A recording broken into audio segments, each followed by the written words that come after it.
Welcome students. During last class, we have studied about convection of heat. Now, during this class, we will see about the convection of current in air and some of the interesting in our life, some of the interesting examples from our life. So,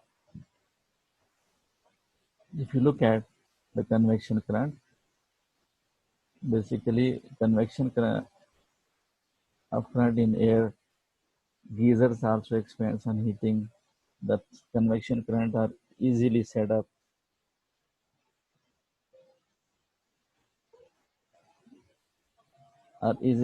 due to the difference in densities of air and various parts in the atmosphere.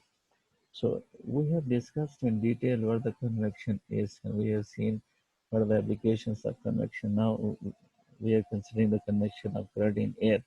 The uses of convection of the current. Convection current set up by the electric gas or local heater helps to warm our homes and offices. Central heating system is in building works on the same principle of convection. The day-to-day temperature changes in the atmosphere results from the circulation of warm or cold air that travels across the region. Land and sea breeze are also examples. So here it is the wind and wind storms. Yeah, we have discussed the uses of convection current. These are some of the uses, important uses of currents. So if you want to note it down, you may note it please, because central heating system, the currents in geysers, coolers, coal heaters, these are in our houses which keeps our homes warm or cold. These are also on the basis of the same principle. Temperature changes in the atmosphere results in circulation of hot.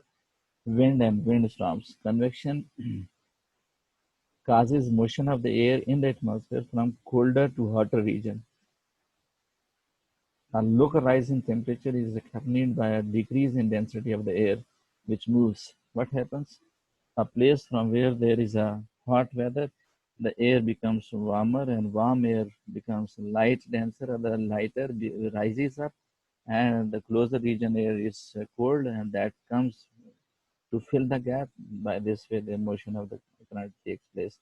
Up in the atmosphere, it is replaced by air of the greater density from the sides. It causes the blow of the wind. So this is the reason how the wind blows. When there is a difference of the densities in the air, one is lighter, other one is heavier. Heavier will move to fill up the lighter because lighter will rise up.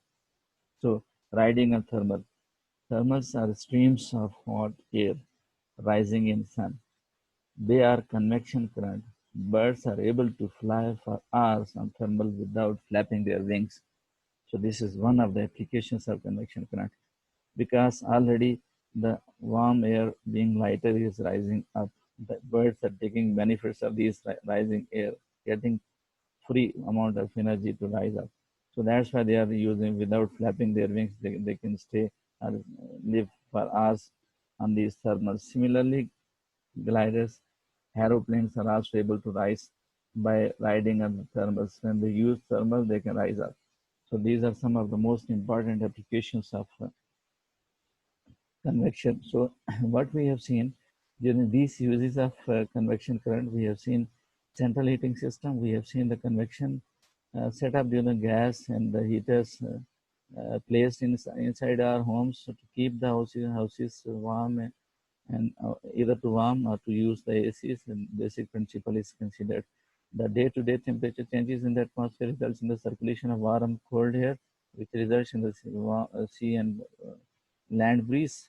So the wind and wind storms. This is another examples of applications of convection current, which rises in the air, the atmosphere, the colder region and the hotter region. They are playing very much important role for the flow of the wind, which are the cause blowing of the wind, cause of blow of the wind.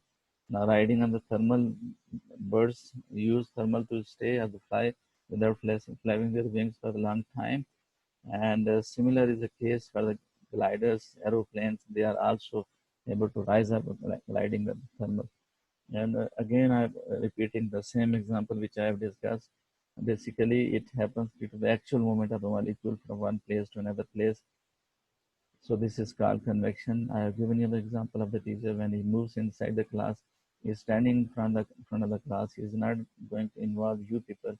Directly he walks and reaches up to the next boy or person and transfers the marker to that boy sitting at the back of the class. So he has actually changed this place. This type of transfer of heat is called convection. So with this, I thank you all for your patience. Hope you people have understood this topic.